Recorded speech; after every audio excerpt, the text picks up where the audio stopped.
10, 9, 8, 7, 6, 5, 4, 3, 2, 1. Good evening, wrestling fans, and welcome to the Wrestle Talk Podcast. For the next 2 hours, we will bring you the latest pro wrestling news, in-depth analysis of all your favorite promotions from across the globe, and much, much more. We will also bring you exclusive interviews with the greatest professional wrestling personalities on the local, national, and international levels. If you want to follow the Wrestle Talk Podcast, check us out online at www.wrestletalkpodcast.com. You can also follow us on Facebook, Twitter, YouTube, and Instagram. And now, it's time for the reigning, defending, undisputed leader in pro wrestling podcast, the Wrestle Talk Podcast.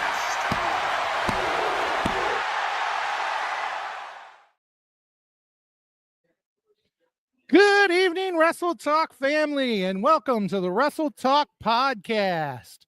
You may have noticed things look a little different tonight. I am live out here at the Jefferson County Fair, out here with World Domination Wrestling Alliance, our partners here, and we are out promoting BerkleyMania, ladies and gentlemen. 1 week from this Saturday, Berkley County Youth Fairgrounds, a lot of good matches on the card, and we'll definitely be getting to those here after a while, and we'll have some people joining us, and going to be a good time tonight. But as always, I do have my special host here with me, my co-host of the night. Ladies and gentlemen, welcome the young lion with the old soul, Gabriel R. Sin, ladies and gentlemen. What's up, Wrestle Talk Podcast family? I'm back. No, I just needed to get it. I was looking for the cheer sound effect, but I couldn't find it in time. Oh, wait, here it is. Yeah, there we go. But Hardcore Haas, let's take a moment here, buddy. You're out in WDWA promoting BerkleyMania. So you're not currently in your setup at home right now. You can see that display back there. Not at all. I am not currently at home. We're currently out here, like I say, at the Jefferson County Fairgrounds, promoting BerkleyMania, and talking with all the fans and everybody coming by and just having a good time. Right now, we've got Gaven, Jaxon, owner of WDWA, out here. We've got the ring announcer, Luke McCarran, the McCarranator, out here with us tonight. So you never know who's going to pop on camera with us here while we're live. And you never know if anybody might pop in backstage. It's hard to tell. But definitely looking forward to another great show, Gabe. So how you been doing, buddy? I've been doing all right. I've been keeping up with a lot of the wrestling. It's been kind of in the back foot right now. I got a lot of questions, definitely. I tried to give us a little bit diversity this time around just because I thought, BerkleyMania, we had a lot to talk about for wrestling as far as what our direction was going to be. But honestly, a lot happening in the front, I mean, there was one question I think we may have left out, so we'll try to talk about it when we get to high spots. But overall, been doing good. Work's been good. Can't complain. I'm about $1,500 away from fixing my car. So once that's taken care of, guess who's going to get wrestling training? But, I am excited. I definitely want to try and ask our good old buddy Night Owl and Luke Skywalker if we can get some info about a wrestling company that recently had an event here in Florida. I wasn't unfortunately able to make it. I didn't have the extra money, but I was so desperate because they had a bunch of giveaway tickets. So Atomic Legacy Wrestling, you're on the radar, buddy. I just want to make an opportunity for to go there. But with that being said, how have you been, Haas? Hey, I've been doing good. And Gabe, when you talk about wrestling out there in Florida, you can't help but look at the school that's ran by Kakoa out there. He is an absolute great teacher, and you definitely want to look him up when you start looking at schools out that way. And if you're close to him, definitely, drop a line to him, talk to him.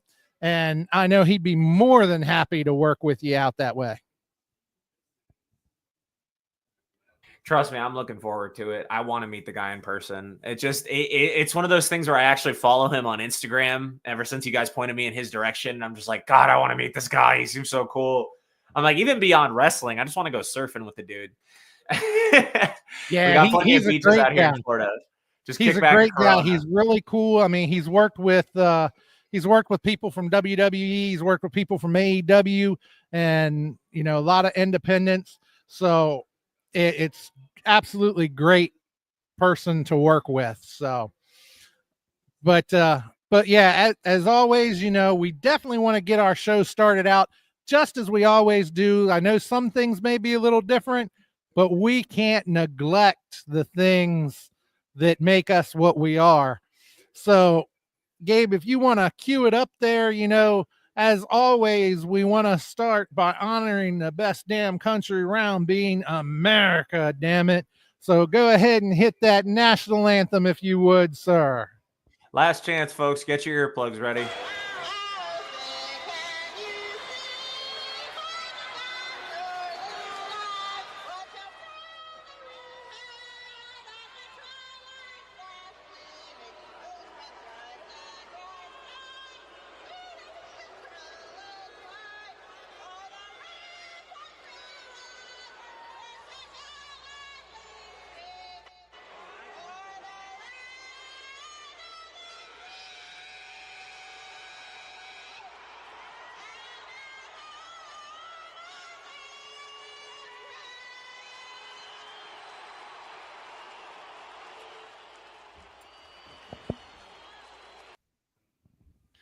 Brings a tear to your eye or blood to your ears every time. Although I must admit, I got enough background noise here that I didn't hear a whole lot of it. So. Yeah, I was gonna say you lucked out. You can't hear it, folks, but because his microphone, the way it's set up, there's a lot of noise going on. So Haas, he got the easy way out for that one. There is one thing else we have to get out of the way before we get to our high spot segment, but I figured we would just touch on it real quick before we do. Do you mind if I hit it first, though, Haas? Hey, go right ahead, my friend. So, as always, we would not be able to do what we do here on the Wrestle Talk podcast if it wasn't for our fantastic sponsors. So, we always like to take an opportunity to mention them. Promotional consideration paid for by the following. And as always, the Wrestle Talk podcast would like to thank all of our great sponsors, including Retro Zone, Painter's Dream Production, that's Head Bar, Big Daddy P. We love you, man.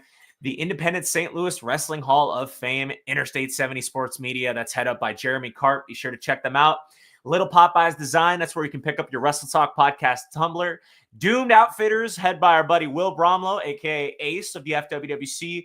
Of course, the World Domination Wrestling Alliance and the FWWC.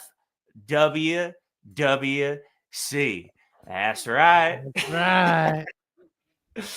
So as always, folks, we'd love to take the opportunity to mention our sponsors because without them, we would not be able to. Yeah, and actually, she may have popped in here for a second. I wanted to say to our fan sponsors as well.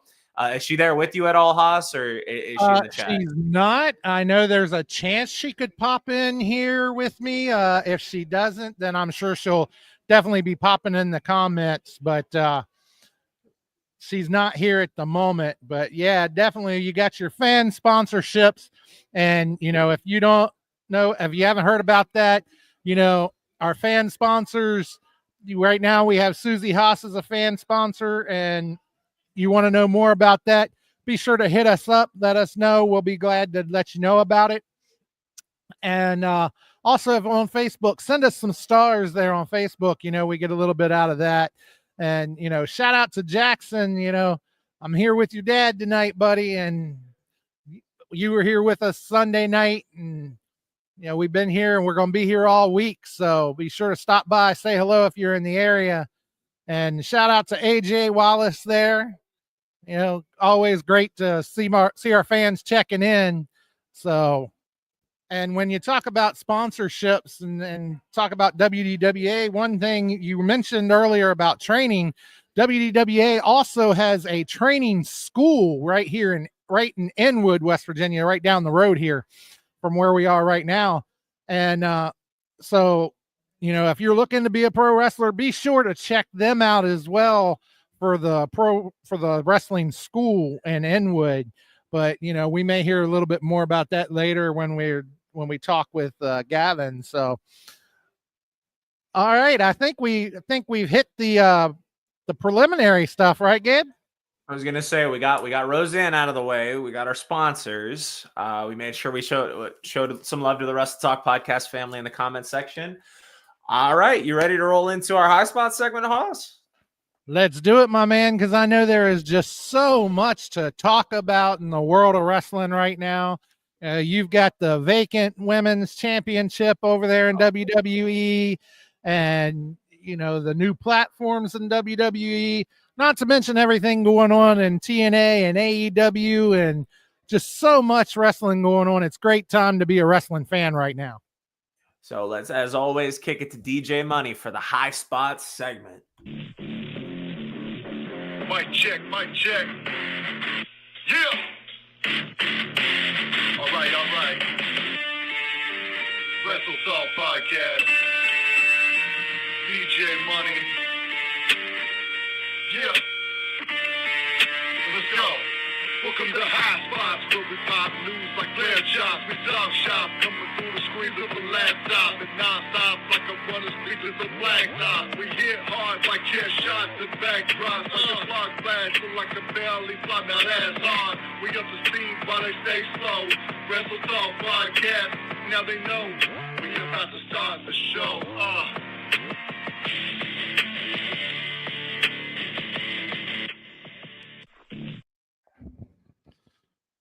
All right, Gabe, you're running the boards tonight. You got everything there. So let's go ahead and see how that randomizer wants to treat you tonight, my friend. Hopefully I can get this thing working on my end. It's a little hard when you're not holding my hand, Hoss.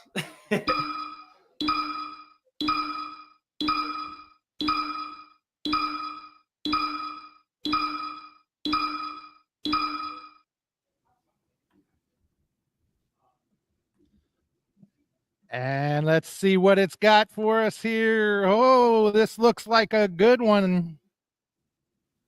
So Konosuke Takeshita has just won the G1 Climax for a title shot at the IWGP Championship. Do you see him winning the belt? Now, I'll be transparent, ladies and gentlemen. I did the heavy lifting on some of these questions here tonight. So if there's a bit of a bias outside of the WWE, feel free to just let me know in the comment section. But boy, howdy, was this G1 Climax fantastic. I mean, I know you're not, I don't know how many people in the audience, or for you yourself, John Haas, if you've checked out some of the matches, but if you can do yourself a favor, watch Konosuke Takeshita versus Zack Sabre Jr. That match was phenomenal. Yeah, I'm definitely going to have to check that out. I haven't had a chance to check it out yet or anything, but I definitely want to check it out. And, I have watched a little bit more New Japan than what I used to, since you kept talking it up and everything. And I found it on TV. I have been checking it out, but definitely need to check it out a little more and want to check out that tournament for sure. It's a long one, but I promise you with G1 Climax, it's one of the best things ever. And if not, try to catch the New Japan Cup, because with G1, it's round robin. So there's a lot of matches you got to keep track of. It's very much point based. New Japan Cup, it's single elimination. So it makes it a lot easier. But trust me when I say New Japan knows how to advertise a tournament. But I can sit here talking about New Japan. We got something to talk about with Konosuke Takeshita winning this G1 Climax. Now, Haas, did you want to start us off, since I definitely have a lot to say about this, and you're not as informed about this as I am? Well, like I say, I'm not as up on it as I should be, but could I see Takeshita, could I see him winning the title? He is one heck of a talent. He really is.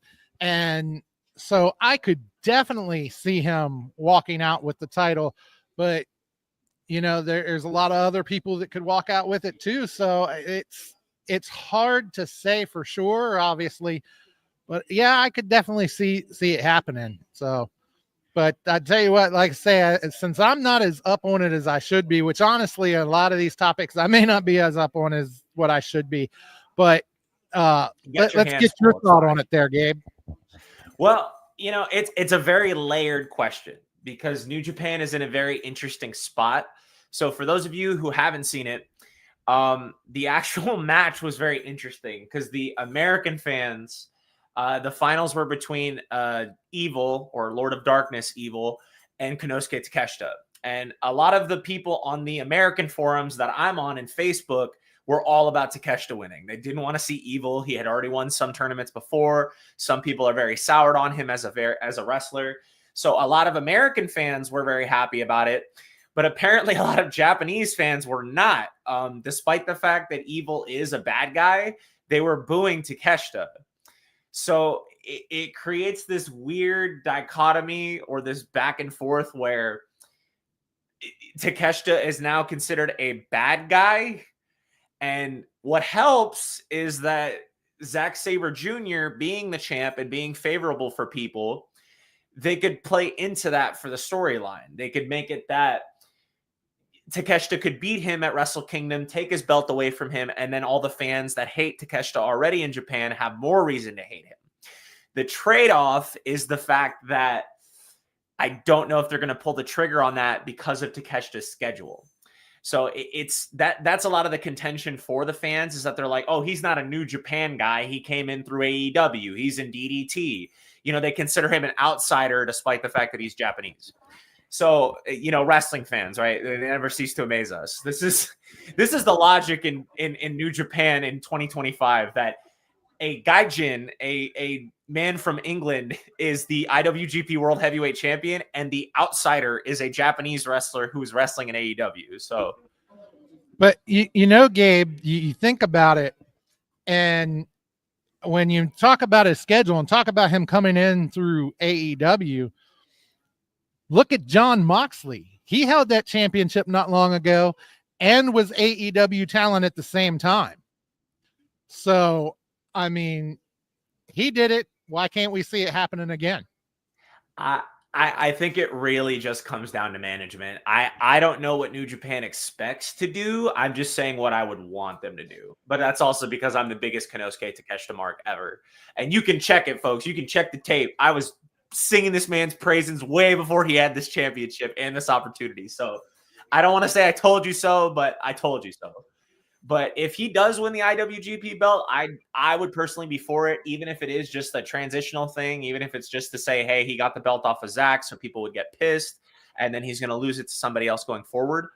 The only real detail that makes it as a wonder is that this happened due to a lot of the contenders being injured. So Takeshita was favorable, but a lot of the people that were in the running, like Yota Tsuji and Gabe Kidd, they were hurt during the tournament itself. So a lot of people think they were the ones who were penciled in to win it, and it ended up just being something that happened. So it's, we don't know what's going to happen going forward, but I say if you got to turn lemons into lemonade, Konosuke Takeshita is not the worst place to start with, And personally, I think this. Sorry, John, not to cut you off before we jump into that. You're fine. I think this works phenomenally in AEW's favor, not necessarily if he wins this belt, but as a potential rival to Okada. Because Okada just broke the record for the longest championship reign in AEW. So you want to talk about a credible threat to actually beat him for his championships? Because I'm assuming he still has all three. Somebody who just won the IW or the G1 Climax is definitely the first place to start. So that's just me. I think that's something that they could work with, even if he doesn't win the belt. Just getting the G1 Climax is already enough. It's just, the cherry on the sundae if he gets the belt. Yeah, definitely. And like you say, if you're going to make lemonade out of lemons, it's Takeshita. He's no slouch, that's for sure. And so he's definitely somebody who you can do that with, and he's definitely somebody who can carry that title and do the scheduling, his AEW schedule and everything. And so I believe he can do it, and I believe he would be a good champion over there. And so I look for him to take it, honestly. Honestly, too, especially because of his potential. Like, he can do the schedule. He was double champ at one point. He had an AEW championship and a New Japan championship and was still making those days. But, you know, I could sit here singing this man's praises. You know, somebody formerly known as the Alpha, liking a guy named the Alpha now. Oh, how convenient. But I would love to see that. Assad, you got the right taste, my friend. But we can jump into our next high spots question. We definitely got a lot more to touch on as far as... Yeah, let's see what else that randomizer has for us tonight.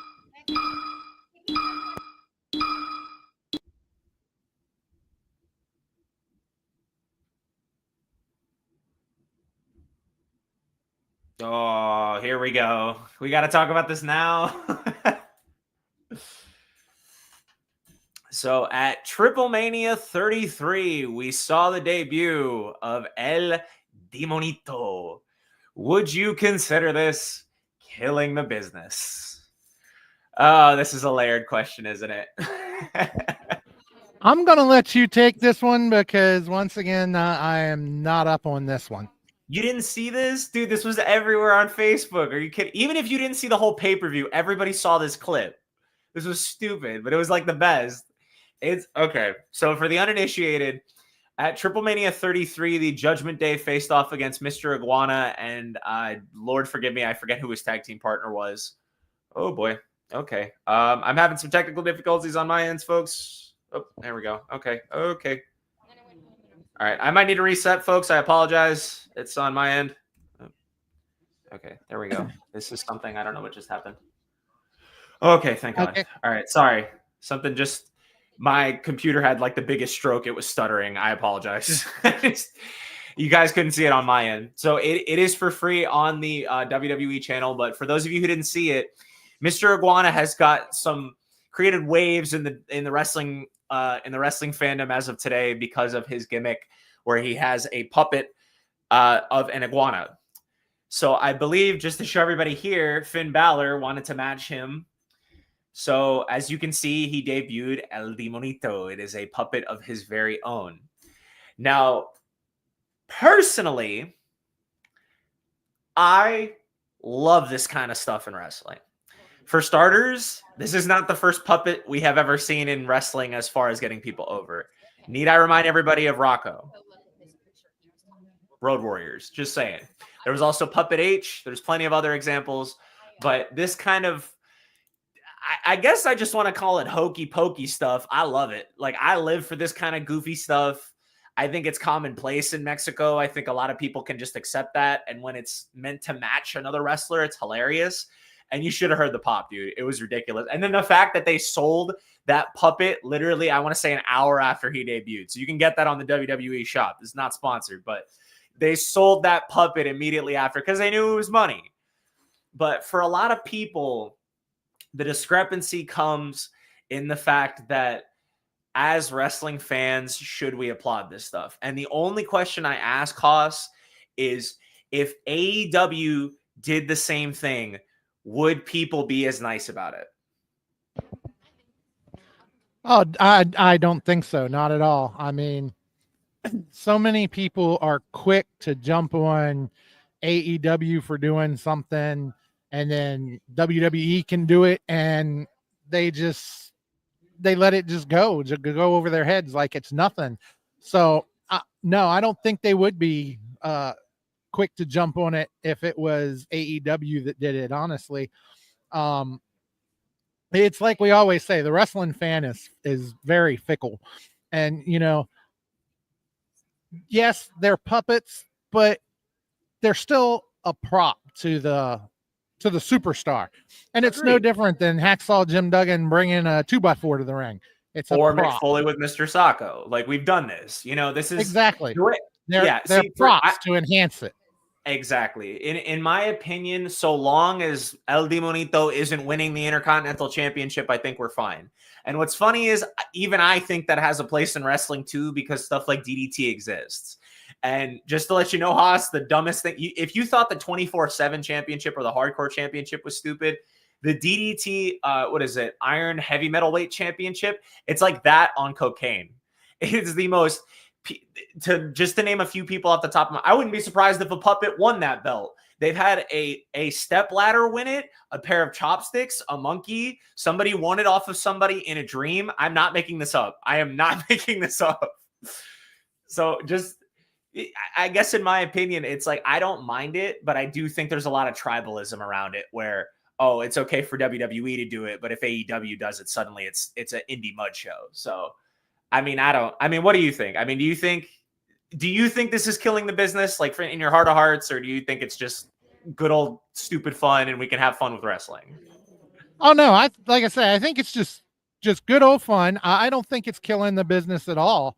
Like I say, if anything, it's just a prop to help with the character, to help with the story, and so from that aspect of it, I don't think it kills anything. I think it helps grow things. I mean, like I say, it's nothing more than like Hacksaw Jim Duggan bringing a 2x4 or Al Snow bringing a mannequin's head or, anything of that nature. It's simply a prop, which is just another way of saying it. It's a tool to use in the business to get the story over. So well, and I don't think it kills anything. This is a bit of a shout out to you just because you are familiar with my career in the FWWC. So as far as props go, I have a bit of a special guest here just to show everybody because he's chilling on my shelf real quick. But for the uninitiated, I'd like to introduce you all to Shaky Godzilla. There are a ton of old promos that I filmed as my old persona as the dude. And the whole joke was that it was just the biggest man-child you have ever seen. And I would edit clips of me talking to this Godzilla, and I would edit sounds of the Godzilla roaring, and I just worked with it. So, again, I guess I'm a little biased when it comes to things, but hello, everybody. Say hi to Shaky Godzilla. Yeah, and I mean, when you talk about props, of course, I don't have it with me, but, it's no different than when I used to have the axe handle in the FWWC. It's the same thing. The thing is, I think it also comes down to if you can get it over. It's like anybody can show up with a prop. It's getting the prop over that's skill. And I think Finn did that to a T. I think he got that so over in like half a second.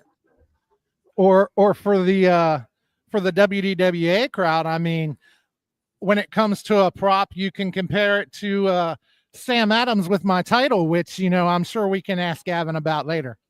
Yeah, we definitely got to start talking about that, Haas. Longest reigning hardcore champion without the hardcore championship. How'd that happen? No, but we can jump into our next question. We actually had a comment here that I kind of want to tie in if we're able to land on it.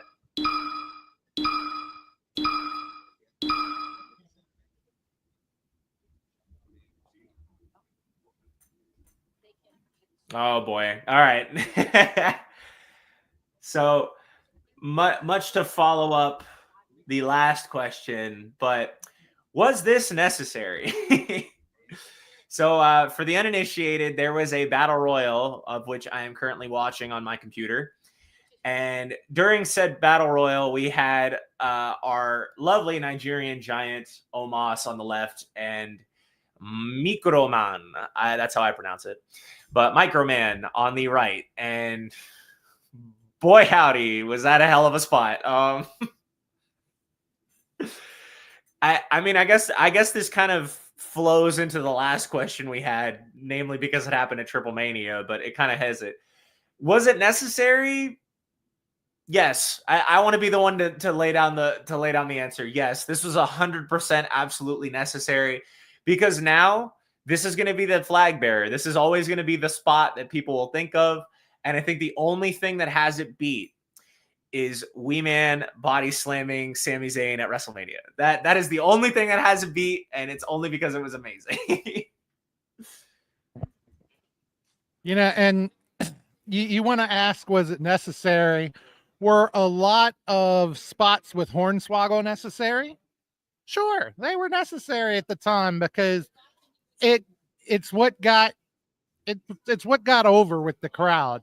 It's what got it was what was funny, almost like a comic relief type thing to the crowd a lot of times.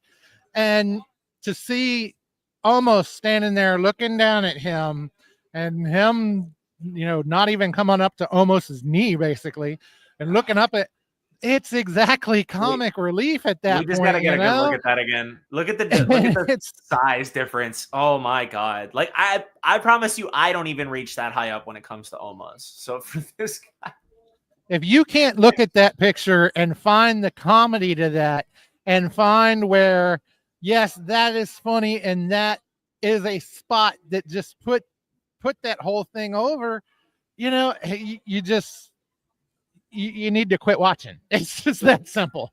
it's a simple joke, but I'm a simple man with simple pleasures. That's all that matters. And realistically, that's all that should matter in wrestling. The way I see it, it's also just a joke on presentation. It's not, especially when it comes to little people, when it comes to wrestling. They have had a very bad streak when it comes to stuff as far as like the 80s and 70s go, if you want to look back at some of that stuff. So this at the very least was, I personally think, was tasteful, But if between you and me, I think Ivar can take Omos. All right, let's be real here.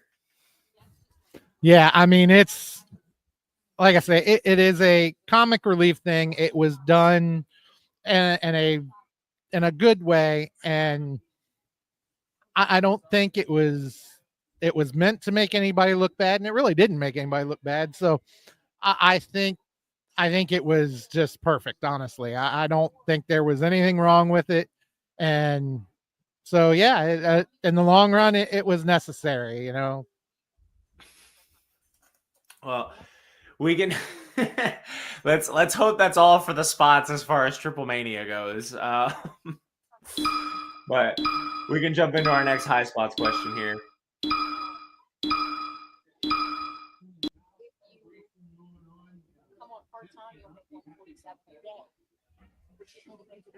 Ooh, alrighty.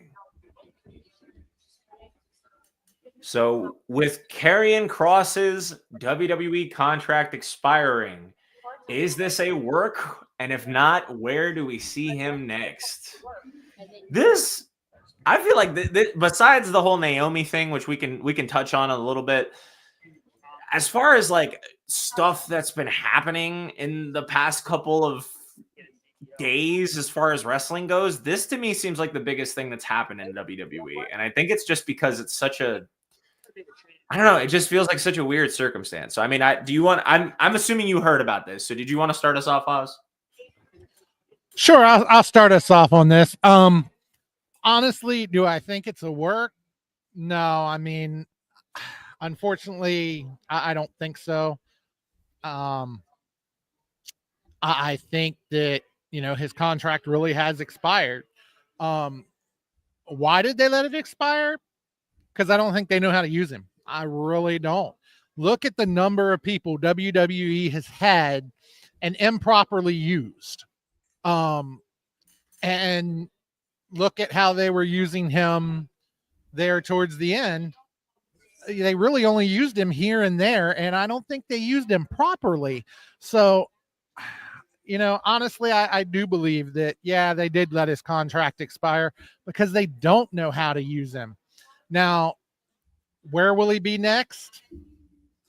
That's hard to say. I mean, I could see him fitting into a role at TNA very easily. AEW, he'd probably fit in over there, but I don't think they would use him properly either.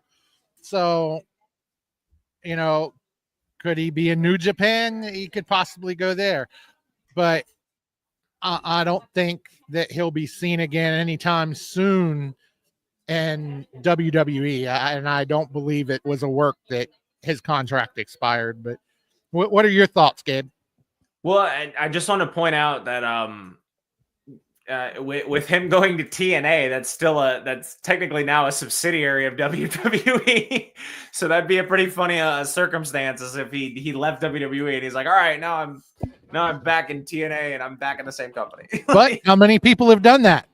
A couple, and a name change does count. So, and how many people have left TNA and come over to WWE? I mean, we've been seeing it happen, and even though it's kind of, just flip-flopping titles because one's a subsidiary of the other, I could see it happen, and I think that would probably be the best place for him, in all honesty. He would definitely be a big fish in a little pond there. I definitely think he could make a big splash. He's a monster of a wrestler, so he definitely could give the heavyweights notice. As far as it being a work, I really don't think it was. It's too, I don't know, this sounds a little stupid, but it's too real, if that makes sense. It's like the context. And I'll be honest, I didn't think the Ron Killings one was a work either. I genuinely think that I think they actually fired him and then hired him back because they were like, oh shit, everybody really liked her. They underestimated how many people liked him. And then as soon as they hired him back, they went, yeah, no, it was a work the whole time. What are you talking about? We played you. Like, no, you didn't. You liars. Well, and see, that's a whole nother thing. I mean, it's too fresh on the heels of the Ron Killings. It's too fresh off of the heels of that to say, okay, yep, his contract expired. Oh no, it was just a work. We're kidding. There hasn't been enough time passed for them to pull that again, So I really don't think it is a work. And I just want to point this out just because Jaxon commented this and I couldn't agree harder with this. Fans, we want Cross, Triple H. You want Brock? You got it. Quite frankly, I was not. I just want to, full transparency, folks. I was not thrilled about Brock coming back. I was already not a fan of Lesnar. Everything happened, and then they brought him back to punctuate the SummerSlam, and I was like, all right, cool. Well, glad we care about this more than actually anything else. But as far as where do I see him ending up, I'll be honest, and I know a lot of people are probably going to disagree with me on this. I think he might end up in AEW. I think they set them up a softball of they set them up a very easy home run with this. And I'm not saying that he won't be potentially wasted. The jury's out on what will happen. It's too close to the ball dropping. But as far as where I could see him going and at least eliciting a very good response would be AEW. I think a lot of people will react. The question is, where do they go as far as after, because the debut is there. Everybody's debut, especially after being fired, is there. They're just going to hear the music. They see that it's Karrion Kross. They lose their shit.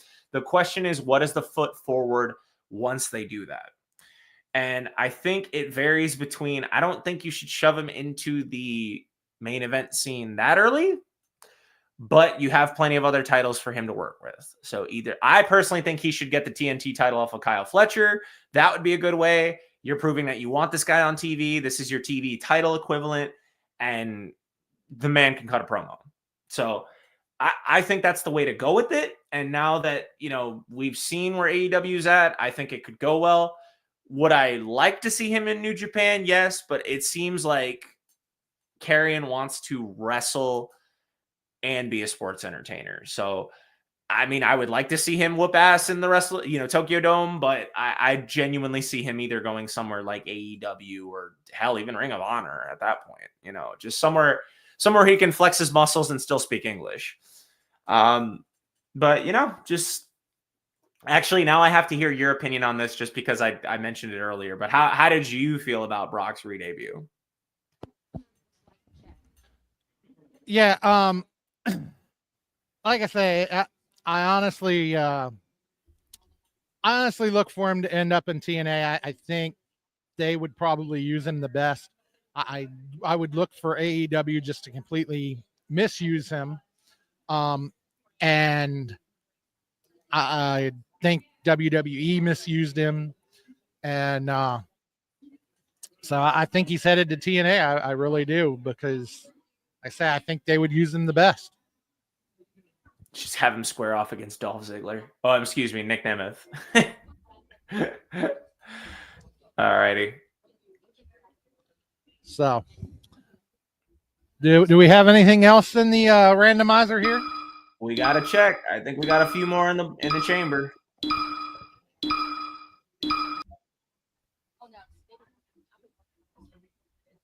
Ooh, all right. We can talk about this for a while. So with MLW's 2025 Opera Cup in progress, who is your pick to win the whole tournament? Now, for the uninitiated, MLW is yours truly's field of expertise. So I'll pull up the standings right now, just for the actual matches. But if you haven't done yourself the favor, be sure to check out the MLW. I believe it's Blood and Thunder on their YouTube while it's still available for free. They like to stream a lot of their stuff. You can become a member and watch all that stuff. They have so many matches. I'm not saying I'm shilling out for MLW, but please sponsor us. No, please come back to Florida. But as far as the bracket goes, we've already had a couple of preliminary matches, but we still have a few more left to go. So as far as bracket A, we have Místico versus Akuro Kwan, Ultimo Guerrero versus Esfinge, Austin Aries versus Kushida, and Paul London versus Okamura. And as far as the B bracket goes, we have Volador Jr. versus Titan, Zandokan Jr. versus Blue Panther Jr., Satoshi Kojima versus Bobby Fish, and Bishop Dyer versus Anthony Green. We had a lot of juniors there. So as far as the preliminaries go, Satoshi Kojima and Bishop Dyer had won their matches, and Místico defeated Akuro Kwan. So that leaves us with a couple more preliminaries before we actually get there. Honestly, the field is pretty stacked. I think some people have a better chance than others, but I mean, I don't know how familiar you are with some of these people. Yeah, honestly, I'm not familiar with a lot of those names there. Bishop Dyer is Baron I have Corbin. been catching some of MLW, but not, like I say, I'm not very familiar with a lot of those names. So this one, I'm just going to defer to you on this one altogether, because there's no way possible I could call this one. Here, I'll try my best to go into it, but we'll just go down the list and you tell me who you think sounds the most effective at winning. We'll go down here. So it would be Ultimo Guerrero versus Esfinge. Ultimo Guerrero is currently their open weight champion, so I don't know if that flexes the answer, but I mean, Esfinge, the best way to describe him is he's modeled after like an Anubis type jackal head. Esfinge means Sphinx. So I recommend checking him out if you get the chance. But I mean, who do you think would win that match?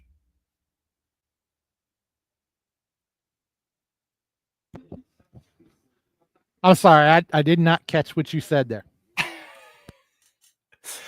Is that Ultimo Guerrero or Esfinge? Who you think is winning? Even if you don't know. I'll just say Ultimo. That's a very good choice. Austin Aries versus Kushida. I'm assuming you know Austin Aries. Do you know Kushida at all? I do know a little bit about him, but just not a whole lot, honestly. He is the most brutal Back to the Future fan you will ever meet. He kicks you so hard, you change star signs. So between him and Austin Aries, who do you think's got it? Just based on what I know of them, I would have to go with Aries. I mean, but there again, I don't know a whole lot about that. So it makes for good content, man. Now this is your job to do research. We have Okamura versus Paul London.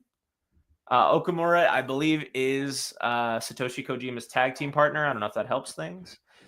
And then we have a lot, honestly. There's a lot going on here. Zandokan Jr. versus Blue Panther Jr., Volador Jr. versus Titan. So it's a lot to go through. Thank you, AJ Wallace. Yes, Místico was actually Sin Cara in WWE. Not anymore, unfortunately. But that's their loss, personally. As far as the bracket goes, I mean, I guess I'll just take the reins here, Haas, just because I have plenty to say. As far as the bracket goes, Satoshi Kojima is going to definitely has his spot like laid out for him. He's facing Bishop Dyer, and no disrespect to Dyer, he's the current MLW tag team champion with Donovan Dijak, but it's Satoshi Kojima. This dude is a former 2-time world heavyweight champion for MLW and tag team champion. So I think if anybody knows it, it's him. I think as far as the bracket goes past that, Mystico, not to undersell him short or anything, but I think he absolutely, anybody against him short, but I definitely think he takes it all the way to the end. It really comes down to the final 4. And as far as this year goes, I'm trying to find a good picture of it. I mean, we have the one in the demo, in the demo, but as far as the actual like field goes, I think it's going to come down to Mystico, Satoshi Kojima. Oh boy.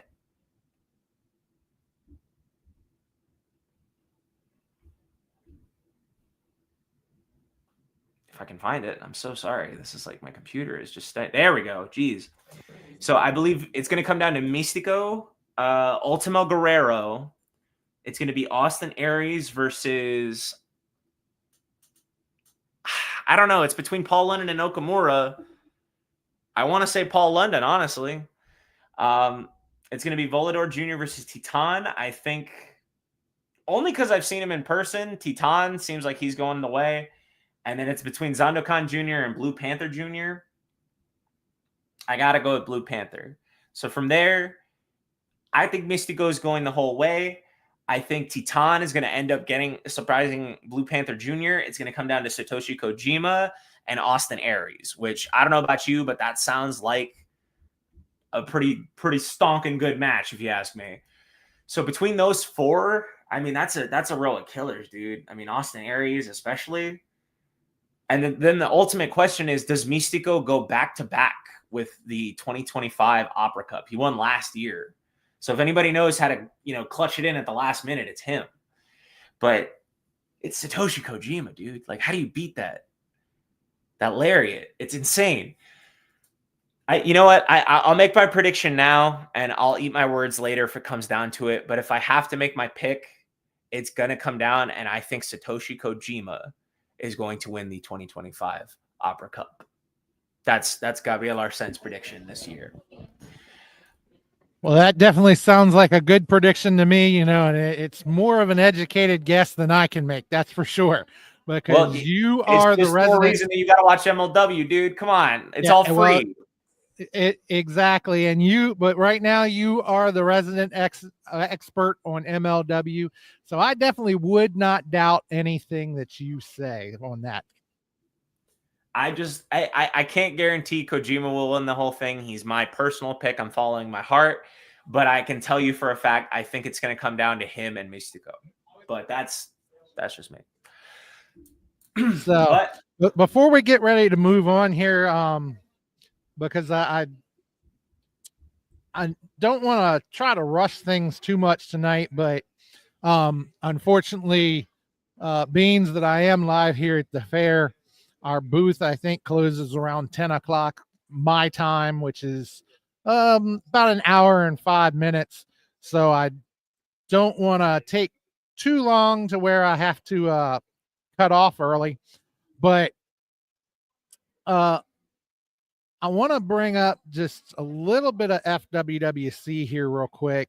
I know Dewan's not in the back or anything, but this coming Saturday, the FED is actually going to have some matches on hand for Anarchy Rules. And, I just wanted to hit a couple of these matches here real quick. We got a welcome to the FWWC match. It's last man standing. And you're going to see a veteran here in the FWWC and Robert. He's been down in the FED trying to make his way back up to that main roster. And you're going to see him taking on a newcomer here named Bones. Now, we haven't seen anything out of Bones other than a couple of promos here and there. So, definitely looking forward to seeing what Bones has for Robert. on this last man standing match. And then we're going to see another match. This one's going to be Falls Count Anywhere, where you're going to see Tamamara versus Yoko Kitsune. You know, Tama and Yoko, they went at it on a challenge not too long ago. Tama came out on top, and so she got to pick the stipulation, and she picked a Falls Count Anywhere match. So it's going to be interesting to see if she can keep this streak going here and come out on top over Yoko once again, or will Yoko come back and take the win here? Because, you know, Tama being a new person here, Yoko's been around for a little while. So I don't think Yoko just wants Tama to come in here and just take over. You know, I think she wants to show that, you know, this is her yard and she's coming into that. So that's definitely going to be an interesting match. And then you're going to see a locker room brawl match that's going to put Captain James Maverick against Oni and the locker room brawl. There again, we know Oni quite well. Captain James Maverick, a lot of people know him because he's been here before. You know, he was the Brick Wall James Buttkiss. Then he was the Last Outlaw James Maverick. Now he's back as the Captain James Maverick. So this guy really has to figure out what profession he wants. So they're going at it in a locker room brawl match. That's definitely going to be an interesting match here, and interesting to see exactly what the captain has in store, and just to prove, you know, that he is any different from what he was before. Then we've all seen the back and forth between Ulysses S. Adams, another newcomer, and Xander Ulfson. Those two guys have been back and forth at it. Xander has just, he has been all over Ulysses. You know, it's been constant. He does not care for Ulysses. No, it definitely is apparent that they don't care for each other. And shout out Andrew Dowdy there. Great to see you out there in the crowd. But yeah, with those two, you know, it is just something seeing them going back and forth. And one hasn't really been able to get over on the other for the most part when they've met in the ring. It just, you know, it hasn't ended well. So this time we're going to put them in a Hell in a Cell casket match. They're actually going to have to put their opponent into the casket prior to escaping the cell. You know, one of them came to me when it came time to pick a stipulation. One came to me and said, "Look, I know we tied, but I want the stipulation. I want a casket match." The other one came to me and said, "Look, I want to pick the stipulation. I want a Hell in the Cell." So I gave them both what they wanted, you know. And so this is definitely going to be quite interesting to see the two of them go at it and see how this one ends up, because I don't know how either of them can tie or how either of them can come out not a winner in this one. You know, somebody has to go in that casket. Somebody has to exit the cell. It's definitely going to be interesting. So we got that coming up Saturday. You know, I know Dewan has some other stuff lined up coming up, and some stuff coming up for pay-per-view. But, you know, definitely a lot going on in the FWWC. And if you're not in the FWWC, well, shame on you. You should be. Check us out in the FWWC. You know, if you don't know what the FWWC is, we are a fantasy wrestling group. We actually get real championships when we win. And when they're not being stolen. Yeah, when they're not stolen. And we do promos against each other. We do a lot of trash talking, and we just have a whole lot of fun.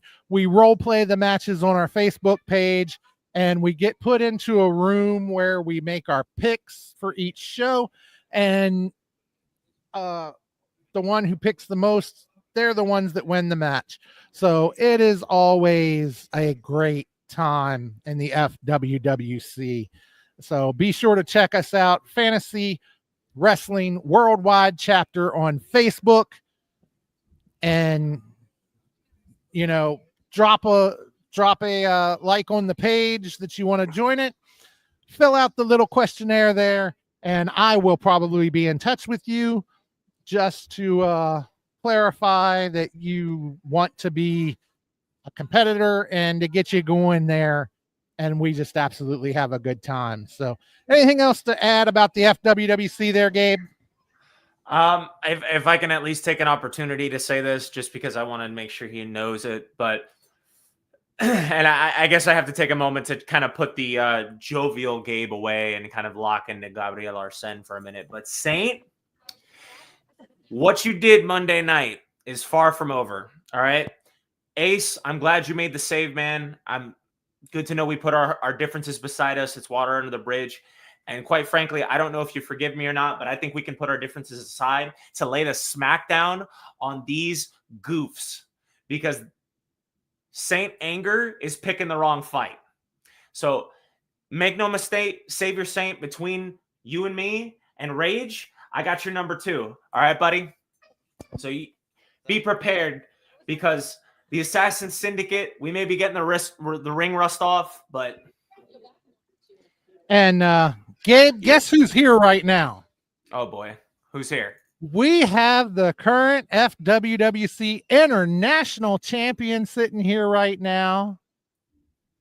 Miss Susie Haas has joined us here at the fair at the moment. She's sitting over here, and she's been chatting with Gaven, who... right now he's actually taking care of somebody. So, but hey, Gav, what's up, bud? Gabe. You getting me mixed up. How you been, Sister Haas? It's good to see you. Gavin, so you didn't get your belt taken, right? Hey, no, I gotta ask on here at the fair. It's looking great and everything's good. I've been listening. You guys doing a lot. I tell you what, my favorite moment last weekend was when AJ Styles beat the crap out of Dom Dom. That was awesome. That was awesome. This man bought a international flight ticket just to get the run back. I swear. Like, who does that? AJ Styles does. That's who. It was. And I tell you what, his opponent for this next thing, that guy is good. I liked him. From what I saw of that match, that guy is pretty good. It's going to be tough to take that title from him. Dom Dom just might have, he's going to need a lot of help. He's never without it, though. We all know that much. Definitely. Well, I'm going to slide off to the side because I know shortly here you guys are going to bring Mr. Gaven on and talk about BerkleyMania. And for those of you who have not been to BerkleyMania, what are you waiting for? Get your tickets, get there. It's a show like no show you'll ever watch. It really is. It's, one of the best promotions in this area. And I don't say that because we're in, a deal with WDWA. I say that because as a fan, it is one of the best shows. So, and let me tell you, if you're a fan of any other promotion in this area, and if you've been looking for one certain wrestler, guess who had made his debut this past week at WDWA? That's right, Axel Crow. You fans, come see BerkleyMania. You need to be here. All right, Gabe. Now, as you heard her say, she got talking about BerkleyMania and everything. And Axel that Crow show is in coming WDWA. Up.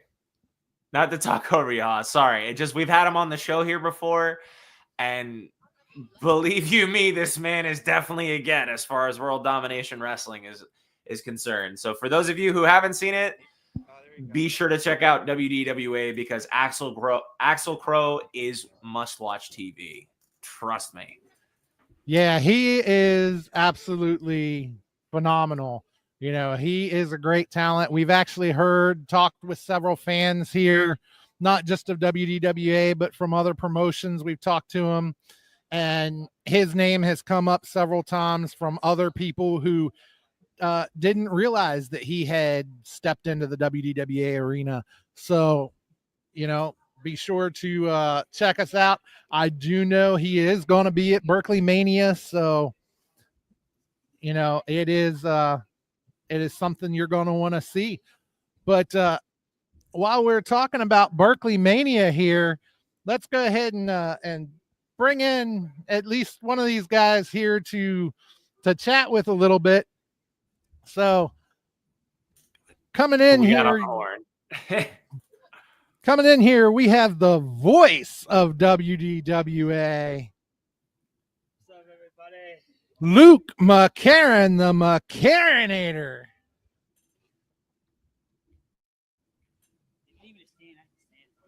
Making room for him? I don't bite. You can slide over. I want to be able to get in the picture here. I know he doesn't leave much room. No.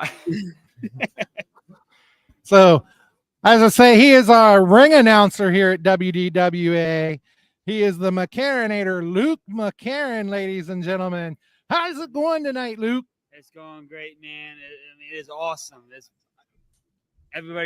packed here tonight. It is packed here at Jefferson County Fairgrounds. I mean, it is insane. I'm hyped up for this, seriously. So, Luke, I know that you are hyped and ready to go for tonight and everybody stopping by, but I know you are hyped for BerkleyMania coming up in just a few short weeks here. It's not this Saturday, but next Saturday, you know, and it's going to be live from the Berkley County Youth Fairgrounds. And what's your thoughts about BerkleyMania coming up? Well, I am more excited for that. Let's see. Who we got on the card? We got I tell you what, I know Gabe's got a few of the matches loaded up back there. If you just want to pop them up on the screen, you were asking earlier, you weren't sure of all the matches that you were given. Well, this man right here, you'll be able to hear him and announce them. So why don't you go ahead, Luke, and tell us about this first match? Go ahead and announce it for us. All right, ladies and gentlemen, we got the Sigma Males and Mr. Anderson, and they take on Austin Kingsley, Chulo Montana, and Y Keys, the Supremacy. I almost call them the Sigma Males. Oh my gosh. But now the Sigma Males are, you got LDJ, Stephen Fuerte, very great tag team. I'm very hyped that they're back together as a team. Stephen left Supremacy and made the right move on that, in my opinion. So I said he definitely went back home for that man. Yeah, that's definitely a match I know I'm looking forward to as well. You know, the Sigma Males getting back together. They're teaming with Mr. Anderson. So, you know, it is going to be a hell of a time when we get to see him live in person, and just looking forward to it. And make sure you come out and you get to meet him, and you know you don't want to miss that match for sure. And you know, who do you think's going to take that match, Luke? Well, I got Sigma Males and Mr. Anderson all the way. Definitely. You know, Mr. Anderson and Sigma Males, they are definitely ones to be watching in that match. So, what other matches do we have loaded up there? I was getting ready to talk about that one. I'm really glad you brought that one up. The bull rope match for the Mid-Atlantic title. You got the Mid-Atlantic champion, the gatekeeper, El Matone Cisco, takes on the man that kicked me out of his tailgate, at Dover Motor Speedway at the Auto Trader Echo Park Automotive 400. You got Ranch Hand Carlson challenging for the Mid-Atlantic Championship.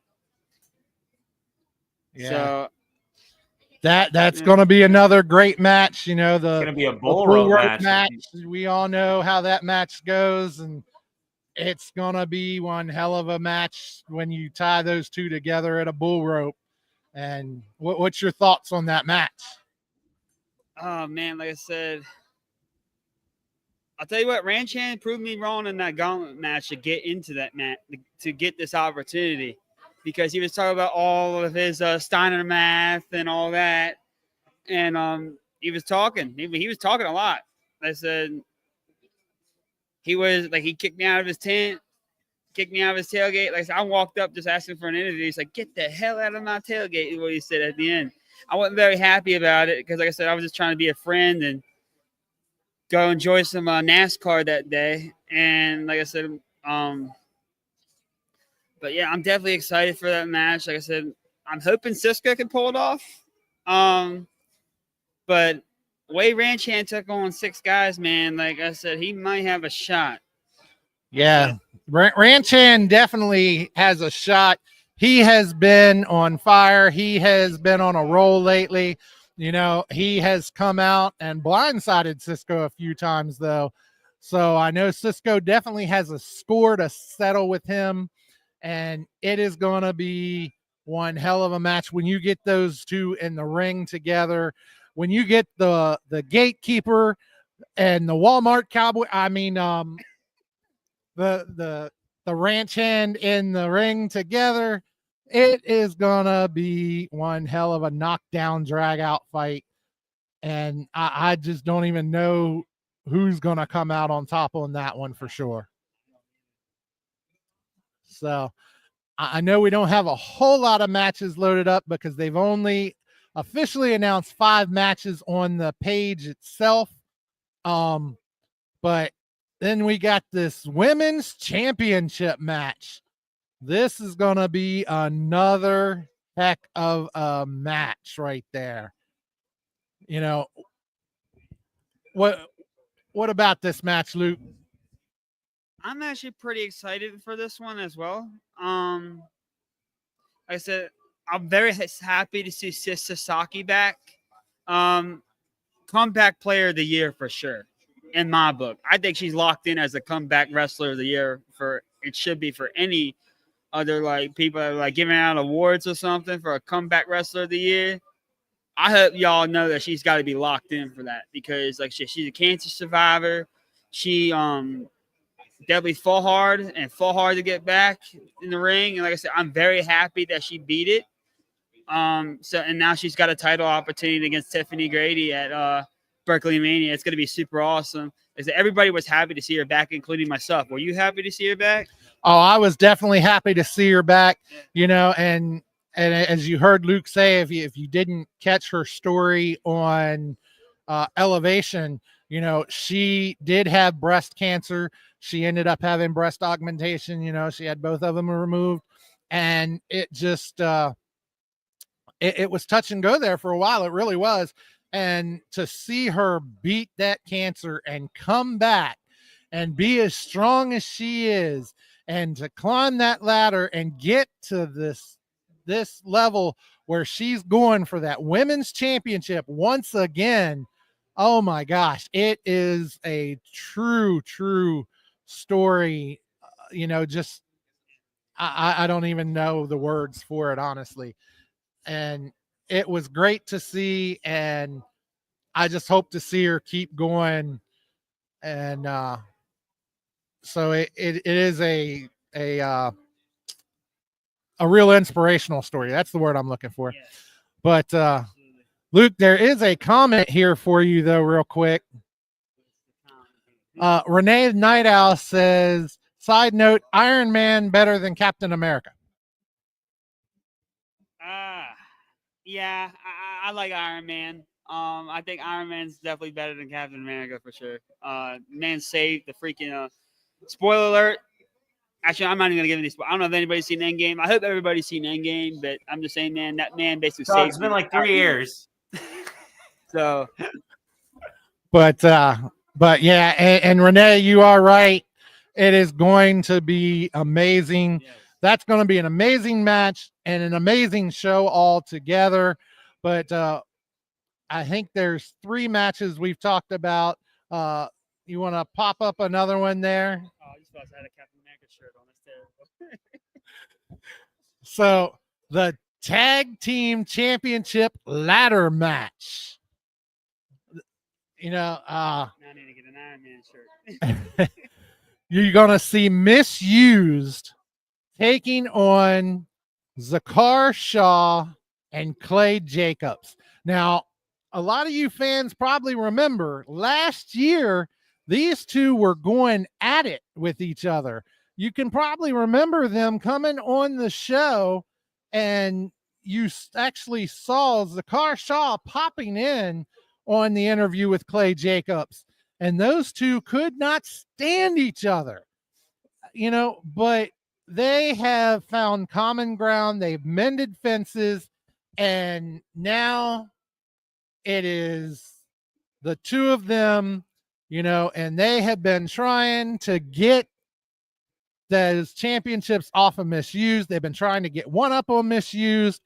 We even saw Gaven Jaxon step in as special guest referee at the last show, this past Saturday night, and he got laid out with a chair trying to control these guys. And there's just no controlling them. So, he said, we're going to put you in a match that you don't need a referee. We're going to put a match where it's a ladders match. The only way to win is to climb that ladder and retrieve that belt. No referee necessary. And everybody remembers Clay Jacobs actually broke his leg in the last ladder match he was in, and that was against Zakar Shaw.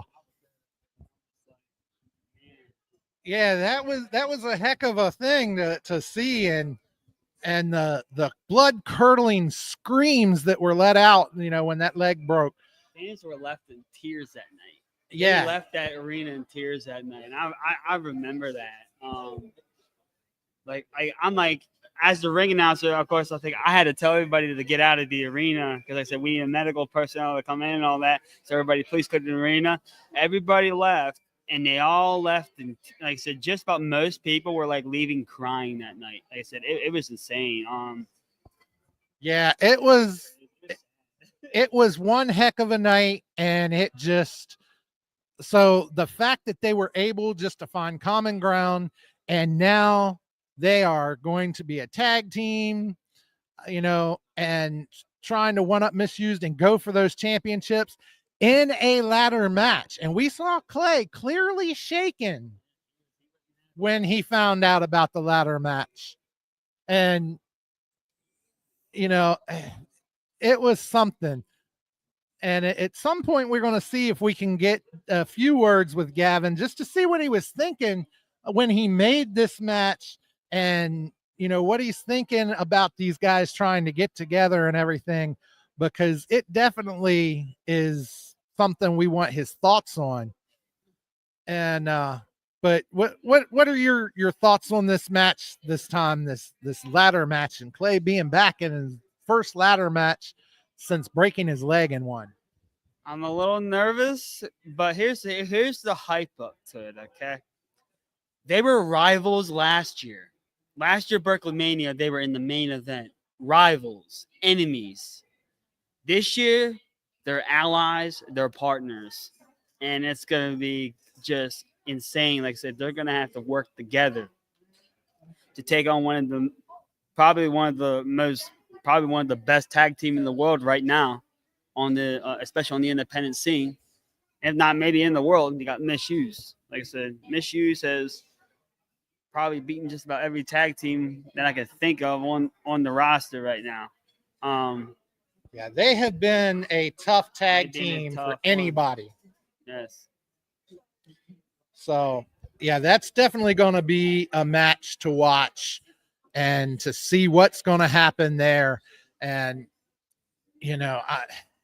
I don't even know. There's no possible way to even call who could win that match. because Misused has pulled out trick after trick after trick. You know, no matter what you're doing, I mean, they have exposed the ring and slammed Clay's face down on that exposed wood. You know, no padding, just exposed wood. And in a first blood match, how can you cheat in a first blood match? Well, let's use fake blood and fool the referee. You know, no matter what you think you can do, and the referees don't even want to ref their matches anymore. Oh yeah, they're a lot like Danica, Billy. They are sick and tired of Misuse. Basically,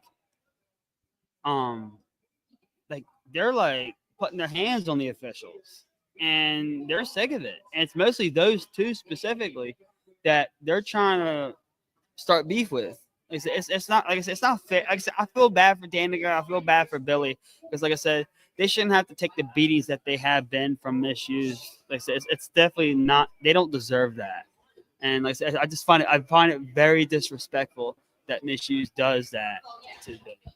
Yeah, and like we say, you know, Gaven thought that he was going to be the one to control it. He stepped up and said, my officials don't want to referee your matches, so I am your special guest referee. And, you know, I told him, I don't envy you for this. I don't know how you can control them. And what happened? He got knocked out. One member of Misused went for the pin. The other one using Gavin's hand to count the 3. And once again, they one-upped everybody. And so it is definitely going to be something to see. And, you know, then we've got a Rumble match coming up too. You know, the Berkley Battle Royal that's going to take place at BerkleyMania 8. You know, there have been 13 people already announced for that. I don't have the full list, and so I don't know if we want to go through all of them, but you know, there are some big names. The guys like Warwolf Creed, he's coming back to WDWA. I think the last time we seen him is when he was teaming up with Grey Wolf with a Tyrant. You got the Dean Mosley. He was on he was in the Rumble this year. You got my best friend, the futuristic throwback Party McFly. The Nigerian Ogre, Chuck Wu? Is that what that is? I've heard of him before. I think he wrestles for what, MCW. He wrestles a couple. He wrestles a couple of races around the area for sure. I've heard a lot of good things about him. That's gonna be cool. Cake Boss Victor Jones. I had like I said, my money was him on that gauntlet match on the last show. Against Ranchan, and Ranchan obviously he got the best of him. Javari Wolf, you got the Freak, Nikita, Tommy Fain, Jason Curtis just announced at the last show that he's in the Berkley Battle Royal, and Axel Crow, who so let's talk about Axel Crow. I thought that was awesome to see him come to WDWA, be the surprise tag partner of Ivan Ali. Yeah, definitely. You know, Ivan Ali was supposed to be in tag match with his partner Aubrey, and Aubrey wasn't there. Ivan came out. You know, he said that he thought that the helm, you know, Money and Power, they had something to do with it, and so you know, he made a phone call. And he found himself a tag team partner. And when he brought him out, it was the one and only Axel Crow. You know, awesome to see him debut in WDWA. Carnival of Souls. Yes, the Carnival of Souls has come to WDWA. And I don't know whether to say, welcome to WDWA Axel Crow, or welcome to the Carnival of Souls WDWA. I'm not sure which way it goes there, but either way, he's made his debut. He has declared himself in this match, and it's going to be one heck of a match for sure. And, you know, we were just talking about that special referee match. So let's see if we can get a word here with Gaven here while he's not too busy, if he can duck in here. What's going on, everybody at Wrestle Talk? What's going on, Gabe? How you doing, brother? Gavin, it's good to see you, man. It's been forever. Yeah, man. It's always great seeing you. But we're down here, man, at the Jefferson County Fair in what is this? Kearneysville, West Virginia. Tonight is Derby night, so they're smashing and crashing just like we're gonna do at BerkleyMania. Things are gonna be wild. Yeah, he just mentioned the special guest referee match. You know, I got my hands dirty on there and took a chair shot. So, you know, there's only but so much we could do with these guys. Obviously, they cannot be handled. You know, they cannot have any sort of referee. So what we're doing is we're hanging the titles high, and we will have a tag team ladder match, and just the visual is going to get over. So whoever gets those titles, that's it. As soon as they grab the titles, the bell's going to ring, and we're going to see who the real tag team champions are. Just let them sort themselves out. That's right. Just, you know, feed them to each other, and, you know, let them deal with it. But yeah, man, we're down here, man. They got some killer funnel cakes and some Oreos, deep fried Oreos. Hungry, dude. I haven't eaten dinner yet. Oh man, there's one guy. If you just talk to him a little bit, like, he gives you some fries. Like, man, we're trying. Was that yesterday? Yeah, man, that was yesterday.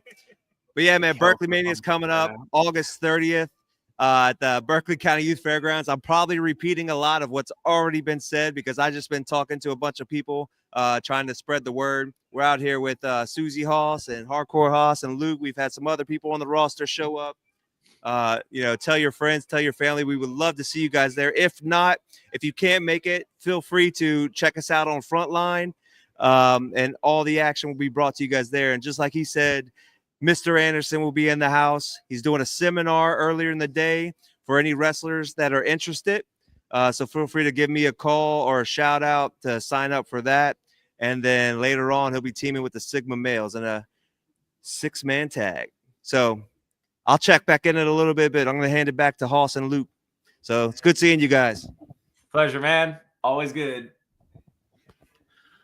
All right. So, yeah, definitely looking forward to it. You know, there's a few more matches. Some of them have been announced, but not the card hasn't been put online yet. You know, we've got we've mentioned the women's match. That one's up there. That's the one I was getting to. You know, the heavyweight championship. They haven't put the poster for it online yet, but your main event. You know, your main event right there, your heavyweight championship match. And that is on top of everything else that we've already talked about. So it just keeps getting bigger and bigger. You've got DeMarcus Kane versus AK. We just mentioned Battle Royal. So, you know, that is going to be one hell of a match. But, you know, we haven't seen much of DeMarcus Kane recently since he met up with AK there.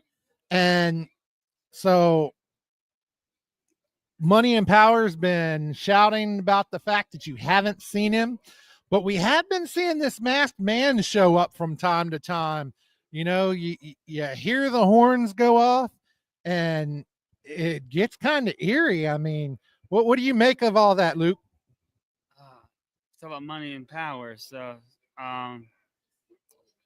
man, I said I'm not too happy with Money and Power right now. I still remember last year, JTR kicked me out of my own tent when I was helping out Gaven at Cino Canal Days in Williamsport. Careful not to mention his name too much. He might show up or something. Who knows? Yeah, I know. Who knows about that guy? Like I said, who knows? Like, he could just show up any freaking time he wants. I don't know. Like I said, he'll probably sue me. But no, I said you got Money and Power. They're taking on and actually they just kicked out CEO. Kicked out CEO. Yeah, They fired Jason Curtis. Any more questions? So it remains to be seen, other than declaring in this match, what's gonna happen for Jason Curtis. Is somebody gonna pick him up? Is he gonna be hired by somebody else? Who knows what's gonna happen, and will he get his revenge on Money and Power for firing him? And this past week they fired CEO. That's another whole thing. So we're starting to see, in my opinion, we're starting to see some cracks in the foundation of Money and Power, and what's going to happen with all that. So, I mean, and what's your take on this masked guy with the horn, the horn goes off? And last time we saw him, he came out with a machete and a taser, and oh my God. I don't want to be near that guy. If I was AK Bane, I would run for my life. And that's if he's even. We assume he's after AK. I mean, he could be after JTR. He seemed like he's after JTR. I mean, he showed up in AK's car. He showed up at JTR's house. He's showing up all over. He ain't behind me, is he? No, Oh, okay. Just making sure. Because it's getting kind of dark out there, so it might get a little spooky. Who knows? But was it midnight? The perch goes off. Is that when they said? Was it 12 hours? But yeah, I mean, it's definitely gonna be something to watch. I don't know. Like I said, I don't know where DeMarcus has been. I don't know who this masked man is. I don't know any of that, but I hope DeMarcus, wherever he's at, is okay. I hope that he's able to make the show and get there, and just I know he's gonna put on one hell of a match. I know that. And it's not gonna be, I don't think it's gonna be for the faint of heart, and hopefully that masked man doesn't show up. Oh yeah, we'll see that. I don't know what's gonna happen. I feel like I definitely think DeMarcus King will show up. Like I said, that man, he's one of my favorite wrestlers there. That's a guy who, like, he can wrestle. Like I said, he will put on a good match, and I see, just incredible, talented guy. For sure. The Kingpin, DeMarcus King. And another match that, well, we haven't seen the graphic for, I know Gabe doesn't have it, is that 8-man tag match that was just announced. That is going to be another match that is a heck of a match, because once again, Money and Power is involved. And you're going to see the Helm. You're going to see JTR. You're going to see Jerry Jeremiah. And on the other side, you are going to see Dad. You're going to see Jordan Evans, Chuck Lennox, and the newly fired CEO. And can you trust CEO? Can they really trust him? I mean, he's already turned once on Daniel Alexander Dabrowski when he went with Money and Power. So now he's been fired by Money and Power. Can we trust him not to turn on the others again? I don't know. I said that's a hard question. That's a hard question. So they definitely got to be on the lookout for sure. I think Dad said he's got 2 guys by his side for sure. I don't think they would turn on him. So, like I said, I definitely think Dad's got 2 guys that definitely will have his back, and they can keep their eyes on CEO as well. Make sure he ain't playing a bit of the spy or something, the General Hux, should I say. Where he's like, I'm the spy, or like whatever I said. Like, I don't know whoever remembers that Star Wars movie where, like, General Hux was the guy that was the spy and all that. But like, man, like I said, that's the one thing I'm worried about CEO. Like I said, you gotta like be on the lookout for him. Make sure there ain't no suspicious activity that he ain't gonna strike on your own team, you know? Yeah, definitely. And it's just something. The whole show is going to be something from beginning to end. And, every match that we hear keeps getting bigger and bigger and just more exciting. And I don't know how much bigger this can get. We looked at last year's BerkleyMania and we said, wow, this was one heck of a show. How can they ever beat this show? And we couldn't imagine it. And throughout the year, things kept getting bigger and bigger and just kept getting more exciting. And then, now here we are at BerkleyMania again. And it is just one heck of a show. And it just keeps getting bigger. What match are you looking forward to the most on the card? Definitely the ladder match. I think Misused and playing Zakar Shaw. I'm kind of like curious to see how that goes down, especially because they were rivals last year and allies this year. So I said it's definitely a big thing. How far they've become, how far they have come to this part of this year's BerkleyMania compared to last year's BerkleyMania. So I said it's going to be insane. Going to be a match to definitely look forward to watching for sure. 100%.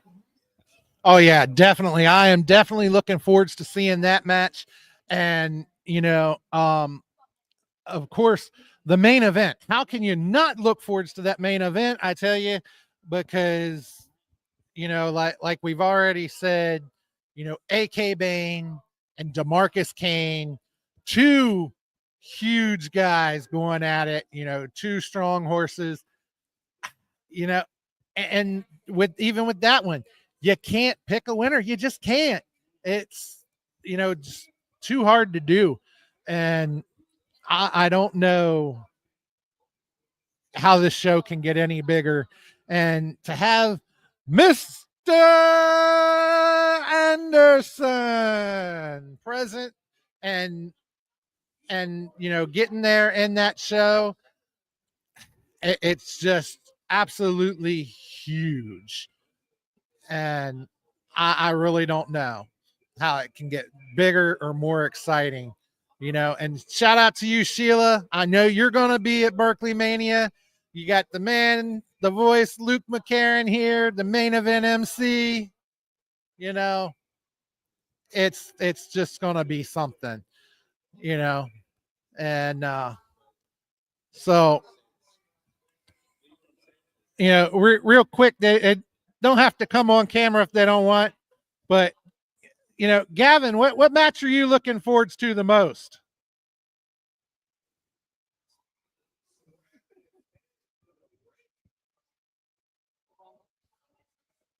Well, I love to be on camera, so the invite is here, and I took it.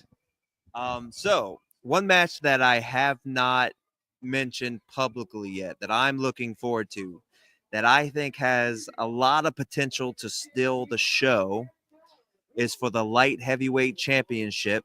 It will be a triple threat between the champion. That's right, Ace Christian versus the guy with the supply. Ty Awesome versus the Lightning.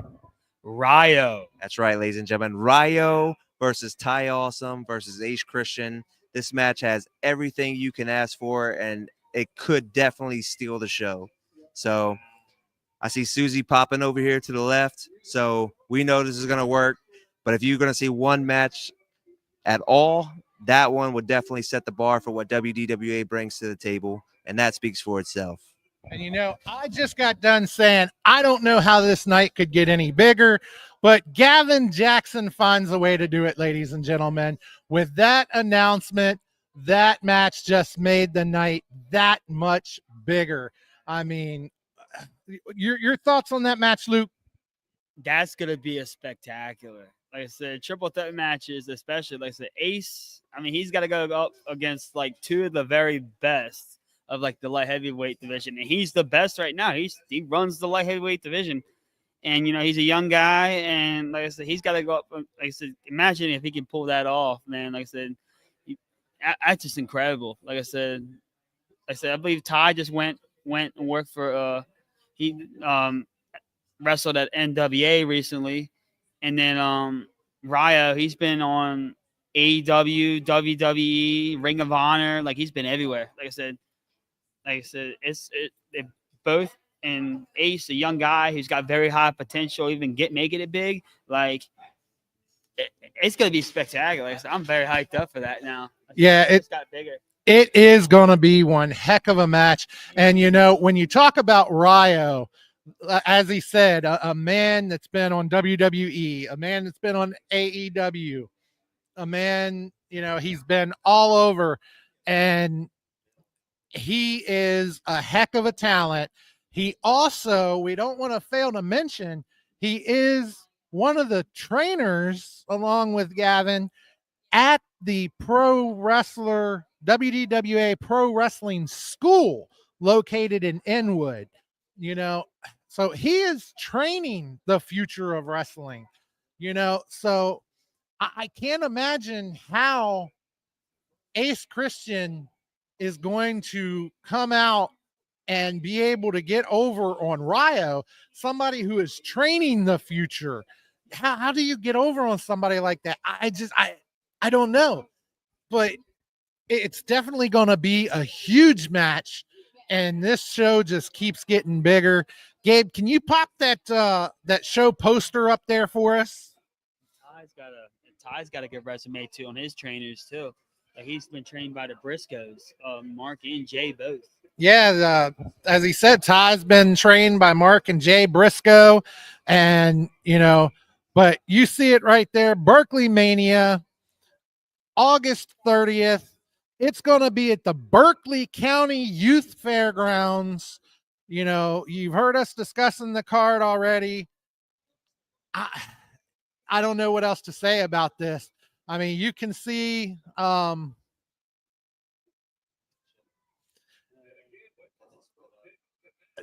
is the man you want to talk to about that, Sheila.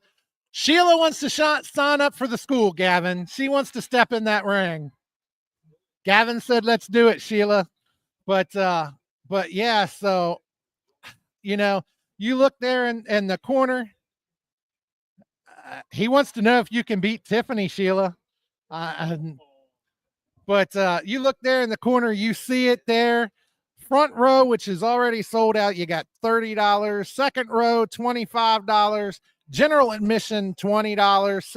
Second row is sold out too. And like I say, we're still a little over a week away. We're about a week and a half away from this show. First and second row is sold out, but we still have plenty of general admissions. So apologies for the scaling on the photo. That's how it came. I wanted it to be stretched, but it wasn't. Yeah, I know. But yeah, it's gonna be a heck of a show. Gaven, Sheila says only one person she really wants is JTR. She wants in the ring with JTR. So, but yeah, Gabe, it's getting close to where I'm going to have to go. But before I do you have anything you want to add or any questions you want to throw out? I mean, I know we've done a lot of the talking here, and we appreciate you running the boards for us tonight and everything, but anything else you want to throw out here at us? I mean, if you can just let Gaven know for me, but I just want to say I'm super happy for his success, dude. I love, because from your experience, you tell me that WDWA was in a weird spot earlier, and now he's just taking it and running with it. And, now it's something amazing, and it's getting bigger and better, and so many more people are seeing it. And I could not be more happy for his success. And I only wish them even more as the years go on. I honestly want to see this company reach a certain point. Like, I want it to be up there. I want it to have to, like, we have to stream WDWA. You got to pay for it. No, but but with all that, if I can leave it with anything, I'm jealous that I can't be over there to watch it with you guys, because it sounds awesome. It sounds like a great event. It sounds like even after the event or even before the event, it's going to be great. And you guys all just seem like amazing people to watch wrestling with. And I kick myself for the fact that I'm not able to go. But so, well, and we wish you could be here with us, Gabe. I know you're down there in Florida, you know, sunning yourself on those sunny beaches down there, you know, and he's a big NASCAR fan, so he's jealous because NASCAR's down there, and you know you're down there. Yeah. But funnily enough, that's where I was just at for work. So we passed the stadium. But yeah. So Luke, I want to thank you for joining us tonight as well, and talking about WDWA and talking about BerkleyMania. And I want to thank Gaven for joining us. And you know, just be sure to stop by here at the Jefferson County Fair. Stop by and see us. As I said, we're going to be here all week. We're set up in Building 2. So come on down, see us here in Building 2. Stop by, say hello, pick up a flyer. And we look forward to talking with each and every one of you. And Gabe, it's been a pleasure to be here with you tonight. And I know for me, it's like I say, I know it's cutting a little short here, but unfortunately we got to get wrapped up so we can get the booth taken care of and get out of here before they lock us in or anything. So I'm going to let you go ahead and take it home. So Gabe, thank you for all you do for Wrestle Talk. Thank you for being here tonight and running the boards for us. And I absolutely look forward to next time. Although before I do get out of here, another announcement that was just made, I believe it was just made today. If you can pop up that Elevation poster, I believe that's in there, Gabe, you know, our next Elevation show, the guest poster, there it is. Ladies and gentlemen, on the Elevation next week, the 26th, you'll be seeing myself and Gavin Jaxon as always, and we will be joined by Supremacy, the 3 remaining members, Chulo Montoya, Y Keys, and Austin Kingsley the 5th. So definitely don't miss that. We're going to have a special start time on that show, but just because we're going to try something a little different here. We're going to start 7 Eastern time, 6 Central. So, you know, be sure to tune in. We're just going to be an hour earlier. And so please be sure to join us. You don't want to miss what they're going to have to say. And it's going to be a heck of an interview. Not exactly sure how that's going to go. But you're definitely not going to want to miss it. So Gabe, once again, thank you. Thank you to all the Wrestle Talk family out there. Love each and every one of you. We wouldn't be here without you. Thank you to all of our sponsors, which we're going to let Gabe read here in just a minute. And also, you know, thank you to Gavin Jaxon for being here with us and for breaking a little news on a couple of those matches there that hadn't been announced yet. And, you know, for Luke McCarron, for Susie Haas, for Gavin Jaxon, and the rest of the Jefferson County Fair, I'm the one and only hardcore champion without a championship, John Haas. Y'all have a good night, and we'll see you next show.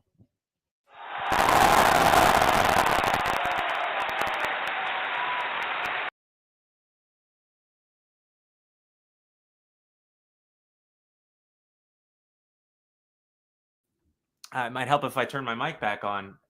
WDWA, ladies and gentlemen, be sure to catch Elevation. Well, it's about that time in the show, folks. So as always, we'd like to take the opportunity to thank our fantastic sponsors. The Wrestle Talk podcast would like to thank Retro Zone Painter's Dream Productions. That's head by Big Daddy P, the Independent St. Louis Wrestling Hall of Fame, Interstate 70 Sports Media, Little Popeyes Design. It's where you can pick up your Wrestle Talk podcast tumbler. Doomed Outfitters, World Domination Wrestling Alliance. Be sure to catch BerkleyMania, ladies and gentlemen. It is a show that you do not want to miss. And the FWWC, the world's premier fantasy wrestling group. So as always, ladies and gentlemen, I've been Gabriel Arsene, the young lion with the old soul, Hardcore Haas, from Luke Skywalker, from Renee Martinez, from Jeremy Karp, from everybody here in the Wrestle Talk podcast. We want to say thank you for enjoying the show. We'll catch you on the next one and have a good night.